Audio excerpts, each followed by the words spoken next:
नमस्कार, star prime 7 में आपका स्वागत है और मैं हूं सुशील मिश्रा। लोकसभा के चुनाव संपन्न हो गए हैं और लोकसभा के चुनाव में एनडीए को 293 सीटें आई हैं और साथ ही साथ इंडिया गठबंधन को 234 सीटें आई हैं। प्रधानमंत्री तीसरी बार फिर से प्रधानमंत्री बनने के लिए नरेंद्र मोदी तीसरी बार फिर से प्रधानमंत्री बनने के लिए जो गठबंधन दल हैं उनसे बातचीत कर रहे हैं और हो सकता है कि जल्द ही तीसरी बार प्रधानमंत्री पद के लिए शपथ लें। लेकिन उत्तर प्रदेश में भारतीय जनता पार्टी को तगड़ा नुकसान पहुंचा है। समाजवादी पार्टी और कांग्रेस ने मिलकर 43 सीटें हड़प ली है। भाजपा को 36 सीटों पर भाजपा को 36 सीटों पर संतोष करना पड़ा है। तगड़ा नुकसान। एक तरह से कहा जाए पूर्ण बहुमत में पहुंचने के लिए जो उत्तर प्रदेश की सीटें भारतीय जनता पार्टी हारी है, उसके कारण ही आज गठबंधन दलों की आवश्यकता पड़ रही है। जिम्मेदार योगी आदित्यनाथ को माना जा रहा है, लेकिन कुंडा विधायक रघुराज प्रताप सिंह उर्फ राजा भैया, जो कि राज्यसभा में लगातार पिछले 6 बार से भारतीय जनता पार्टी को सपोर्ट कर रहे थे और समर्थन दे रहे थे, लेकिन इस बार राज्यसभा चुनाव में समर्थन देने के बाद भी जो कयास लगाए जा रहे थे कि कौशाम्बी लोकसभा सीट में हो सकता है राजा भैया की पार्टी से भाजपा से समझौता हो जाए, लेकिन ऐसा नहीं हुआ और अंतोगत्वा राजा भैया ने अपने जो समर्थक हैं उनको आज़ाद कर दिया, स्वतंत्र कर दिया कि आप लोग जहां चाहें जा सकते हैं। राजा भैया के समर्थक इंडिया गठबंधन के प्रत्याशी पुष्पेंद्र सरोज के साथ निकल पड़े। भारतीय जनता पार्टी से तीखे बाण छोड़े गए। यहाँ तक कहा गया कि राजा भैया राम विरोधियों के साथ हो गए हैं और राम विरोधी हो गए हैं। अब जब चुनाव का रिजल्ट आया तो भाजपा का उत्तर प्रदेश में एक तरह से कहा जाए सुपड़ा साफ हो गया है। आज हमारे साथ खास बातचीत के लिए मौजूद हैं जनसत्ता दल लोकतांत्रिक पार्टी के राष्ट्रीय महासचिव डॉक्टर कैलाशनाथ ओझा जी। ओझा जी, स्वागत है कौशाम्बी टाइम्स। बहुत बहुत धन्यवाद। जिस तरह से भारतीय जनता पार्टी के नेता हो, कार्यकर्ता हो, आपके ऊपर और आपके राष्ट्रीय अध्यक्ष के ऊपर शब्दों के बाढ़ छोड़े, राम विरोधियों के साथ हो गए और राम विरोधी हो गए, तो क्या कहना चाहते हैं? अब ये बचकाना बातें हैं, इसमें कोई गंभीरता पूर्वक हम लोग इसको लेते भी नहीं हैं। वो अपने को नहीं संभाल पाए, अपने सांसद को नहीं संभाल पाए जो 10 साल से यहाँ पे था, जो 5 साल से प्रतापगढ़ में था, तो अपना आकलन वो खुद नहीं कर पाए तो हमारा आकलन करने वाले कौन होते हैं? उत्तर प्रदेश में भाजपा को तगड़ा नुकसान पहुंचा है और पूर्ण बहुमत में न आने का सिर्फ कारण उत्तर प्रदेश बना। क्या कहना चाहते हैं? देखिए, जो उम्मीदवारों का चयन इनका था उसमें डिक्टेटरशिप थी। यहाँ तक कहा गया ना, इनके शीर्षक नेताओं ने कहा कि जब लोगों ने विरोध किया या अपनी लिस्टें दी, जहाँ तक हमें जानकारी है, तो कोई बंसल है इनके यहाँ कोई ऑर्गेनाइजेशन में, ऐसे लोगों ने कहा कि नहीं, हम टिकट नहीं दे रहे हैं, हम तो सर्टिफिकेट दे रहे हैं, जीत का सर्टिफिकेट दे रहे हैं, टिकट दे नहीं रहे हैं। न इन्होंने अपने किसी भी संगठन को नहीं सुना, ना आरएसएस को, ना विश्व हिंदू परिषद को सुना, ना बजरंग दल को सुना, और न तो जनता की बात इन्होंने सुनी। भाजपा अयोध्या हार गई, अयोध्या के साथ साथ अवध हार गई। जो अयोध्या का क्षेत्र है, अवध का क्षेत्र, वो सभी सीटें हार गई। बाहर से कैंडिडेट लाके, एक तो जितने भ्रष्ट टाइप के लोग थे उनको लिया इन्होंने, कांग्रेस के बहुत से लोगों को लिया इन्होंने, बाहर से ला करके इन्होंने सीटें बदल दी। पता चला उसको इस्तीफा दिलवाए, फिर ले आए, फिर कि वो सारे के सारे हारे हैं। आप देखिए ना, उठा के जिनको लाए हैं सब हारे हैं। राज्यसभा चुनाव में राजा भैया ने बिना शर्त लगभग 6 बार से दे रहे हैं भाजपा को, और कयास भी लग रहे थे कि आपकी पार्टी से समझौता होगा, लेकिन समझौता नहीं हुआ। और जब विनोद सोनकर का टिकट घोषित हुआ तो विनोद सोनकर के साथ संजीव बालियान के साथ आपके यहाँ आए थे, तो क्या बात हुई और मामला कहाँ बिगड़ा? बात तो मैं नहीं बता पाऊँगा, लेकिन एक छोटा सा कार्यकर्ता के नाते मैं उदाहरण देना चाहूँगा। जिस समय बालियान साहब आए थे उनको लेके, बालियान साहब हमारी बात सुन रहे होंगे, वो यहाँ मौजूद थे। यहाँ 200-250 समर्थक और कार्यकर्ता मौजूद थे कोठी पे राजा भैया के। एक सामान्य सी प्रक्रिया है, जब कोई नेता किसी के यहाँ आता है और वहीं से चुनाव भी लड़ रहा है, तो वहाँ मौजूद जितनी भी जनता है उससे मिलता है, नमस्कार करता है, समर्थन की। वो आए सीधे अंदर घुस गए, बाहर निकल गए, गाड़ी में घुस गए, किसी से बात नहीं किया। जितनी भी पब्लिक यहाँ थी, समर्थक थे, पब्लिक थी, जनता थी, फरियादी लोग भी थे, किसी भी व्यक्ति से उस आदमी ने बात नहीं किया। घमंड था कि टिकट नहीं, वो तो सर्टिफिकेट पाया हूँ मोदी के नाम पे। और एक बात और बता दूँ, लहर इतनी तेज थी पिछली बार कि मोदी के नाम पे जितने भी कैंडिडेट जीते थे वो किसी काम के नहीं थे, जीत गए, लेकिन न क्षेत्र में गए, न लोग किसी से बात की है। फिर सोचे मोदी के नाम से हमारी नैया पार हो जाएगी। सारे के सारे लोग हारे हैं, आप उठा के देख लीजिए। अच्छा, एक फोटो वायरल हो रही है राजा भैया की, जब विनोद सोनकर उस दिन आए थे, निकल रहे थे, तो तब भी वायरल हुई, और कल जब पुष्पेंद्र सरोज यहाँ आए थे आशीर्वाद लेने तब भी वायरल हुई। और फोटो है जिसमें राजा भैया जब विनोद सोनकर निकल रहे थे तो उंगली दिखा रहे थे, और जब पुष्पेंद्र सरोज का आशीर्वाद ले रहे थे, खड़े थे, तब भी उंगली दिखाते हुए फोटो। तो इसका मायने, मतलब इस फोटो के मायने क्या है? देखिए, तो बेकार की बातें हैं। वो जो पिछली फोटो थी वो किन्हीं इशारों पे रही होगी, और कल वाली फोटो थी, सामने हमारे भूतपूर्व जिला पंचायत अध्यक्ष उमाशंकर यादव जी खड़े थे, तो बता रहे थे ये उमाशंकर यादव जी हैं, भूतपूर्व। हाँ, नहीं, जो विनोद सोनकर की वायरल हुई थी तो उसमें तरह तरह के कयास लगाए जा रहे थे। देखिए, हमारे नेता बहुत ही शालीन, और जैसा कि उनका खून है, उनका ब्लड है, संस्कार है, घर में आए हुए आदमी को सर पे रखते हैं, वो उसका सम्मान करते हैं। यहाँ पे ओछी बातें, ओछी चीज़ें तो ये भाजपा ही कर रहे हैं, ये लोग करते हैं। जैसे आप बताऊँ, मैं आपको उदाहरण देता हूँ। आपने बालियान साहब का जिक्र किया, बालियान साहब आए, शाह आए, मीटिंग हुई। अब आप देखिए, यहीं पे आप मंच से बोल रहे हो, आप मंच से बोल रहे हो कि अब तो मैदान खाली है, कुंडा बाबागंज खाली है, अगली बार यहाँ भी कमल खिलाएंगे। ठीक है, समर्थक कब तक बर्दाश्त करेंगे? आपको क्यों बर्दाश्त करेंगे? आपका कर्जा खाएं हैं कि आपकी गुलामी लिए हुए हैं? अनुप्रिया पटेल भी आई थी मानीपुर के परेड ग्राउंड में, तो उन्होंने भी तीखा बयान दिया कि रानी के पेट से अब राजा नहीं पैदा हो। आपको मैं बताऊं मिश्रा जी, होता क्या है। हालांकि अनुप्रिया पटेल अगर किसी बिरादरी के न होती तो जीरो थी, लेकिन चलो बड़ी नेता। जब कोई नेता आता है बाहर से, बड़ा नेता, ये राजनीति का चलन है, तो लोकल लीडर उसको फीडबैक देता है कैंडिडेट कि आप इस इलाके में आए हैं, यहाँ आपको ये बोलना है। उनको फीडबैक दे दिया गया।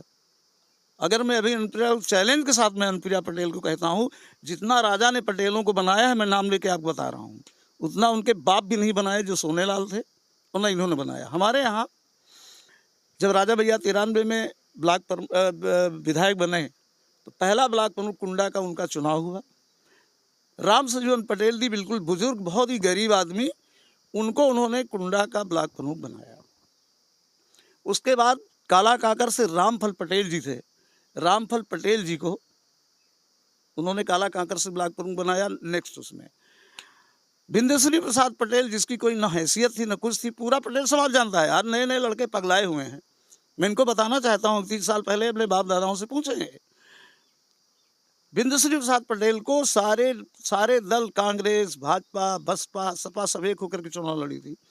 बिंदेश्वरी पटेल जी को जिला पंचायत अध्यक्ष बनाया। और इस बार भी माधुरी पटेल, वाइफ ऑफ कुलदीप पटेल, को राजा भैया ने जिला पंचायत अध्यक्ष बनाया।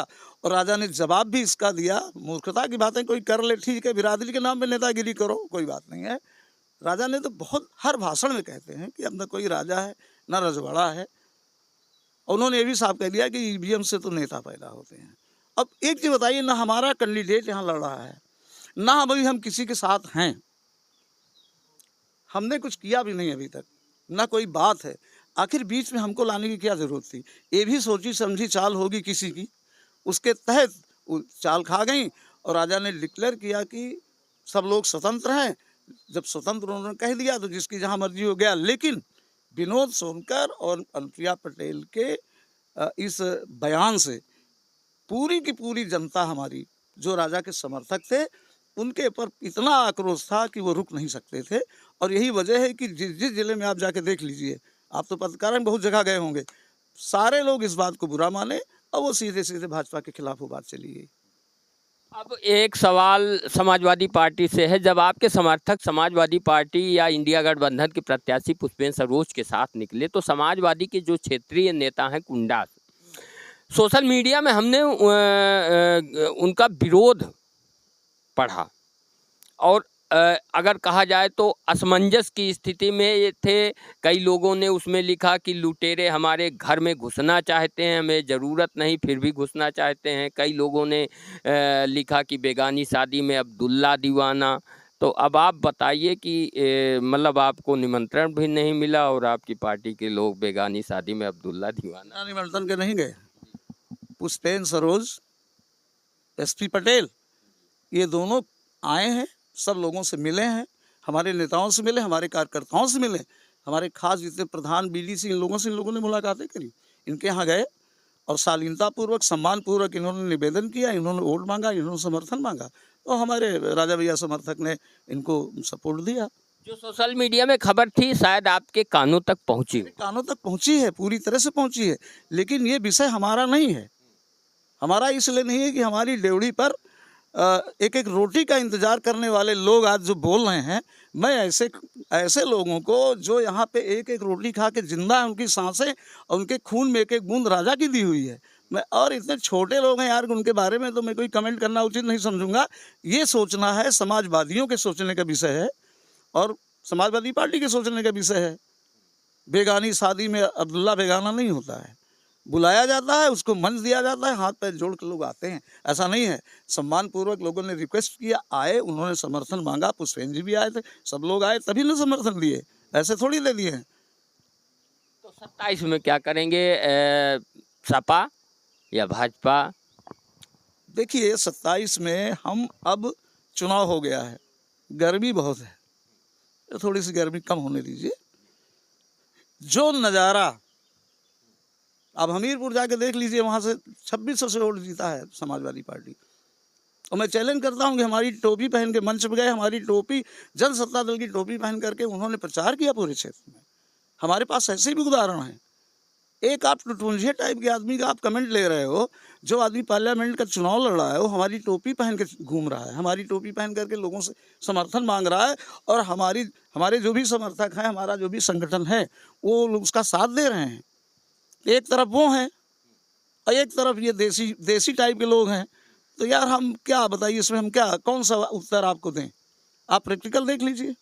नहीं, प्रैक्टिकल देखना तो ठीक है, लेकिन जो सवाल यहाँ उठाए गए, पत्रकार होने के नाते मेरा फर्ज बनता है कि आपसे जवाब लिया जाए। हाँ, आपने पूछा, आपने अच्छा किया, लेकिन इसका उत्तर आप पूछिए समाजवादियों से, और विशेष करके उनकी बिरादरी है जिसके दम पर उनका दम्भ है।